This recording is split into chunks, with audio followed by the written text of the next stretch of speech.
نوجوانوں کے لیے. میں پوری 20 کو یہاں پہ تذکرہ نہیں کر سکتی اس لیے کہ 1 گھنٹے لگ جائیں گے اس کو ایکسپلین کرنے میں, اس لیے کہ انہوں نے صرف وصیت نہیں کی ہے بلکہ ایک ایک وصیت کے بعد انہوں نے باقاعدہ آیت اور روایت لکھی ہے.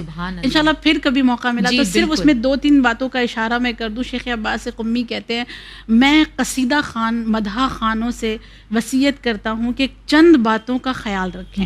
ان میں سب سے پہلے انہوں نے کہا کہ ہمیشہ قصیدہ خان اپنے اخلاص کو باقی رکھے, ریاکاری اس میں خلوص کو باقی رکھے. کہ مدح خانی آ گئی, قصیدہ خانی آ گئی, آواز بہت اچھی ہے, بہت آسانی سے ریا جو ہے وہ اپنا جگہ بنا لیتی ہے, وہ پتہ ہی نہیں چلتا نا کہ انسان کے اندر ریا کب آ گئی ہے. دوسری بات انہوں نے کہی کہ جب کبھی بھی مدح خانی کرے تو حق بات کہے, اس میں اشعار میں سچ بولے, حق بولے, حد سے زیادہ غلو نہ کرے, حد سے زیادہ آگے کسی چیز کو نہ بڑھا دیا جائے. تیسری بات انہوں نے کہا کہ اپنے اشعار کو غنا سے بہت دور رکھنا. کیا بات ہے, آج کے لیے بہت اہم. غنا سے بہت, لہو و لعب سے بہت دور. اگر آسان الفاظ میں اپنے ناظرین کے لیے ہم کہیں تو میوزک, ہاں آسان لفظوں میں میوزک, موسیقی کہہ سکتے ہیں.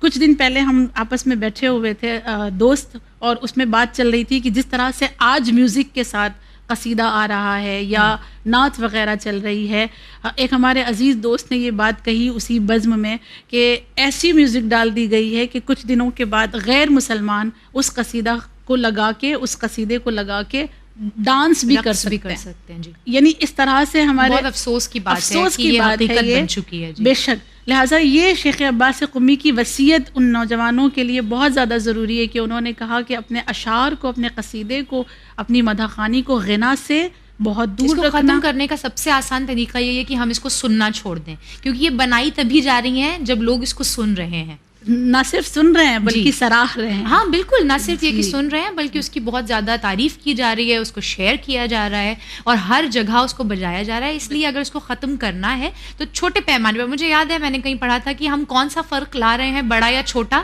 فرق اس سے نہیں پڑتا. ہر کوئی اگر تھوڑا تھوڑا فرق لائے تو بہت بڑا فرق آ سکتا ہے. ہم اپنے لیول پر جو کر سکتے ہیں وہ کریں, نہ سنیں اس کو تو وہ پھر بڑے پیمانے پر نہیں جائے گا انشاءاللہ. اور آخری بات کہہ کے اپنی بات کو تمام کروں کہ چوتھی بات انہوں نے یہ کہی کہ اپنے اشعار میں کسی فاجر اور فاسد کی تعریف نہ کرے, حق بیانی کرے. کوئی فاجر, ظالم, کسی بھی, آپ دیکھیں کسی کی بھی تعریف کی جا رہی ہے آج اشعار میں, کسی کو بھی اشعار کے ذریعے سے سراہا جا رہا ہے. شیخ عباس قمی کہتے ہیں فاسد و فاجر کی تعریف کبھی اپنے اشعار میں نہ کرنا, حقدار کی تعریف کی جائے. بہت بہت شکریہ خواہر آپ کا, بہت ہی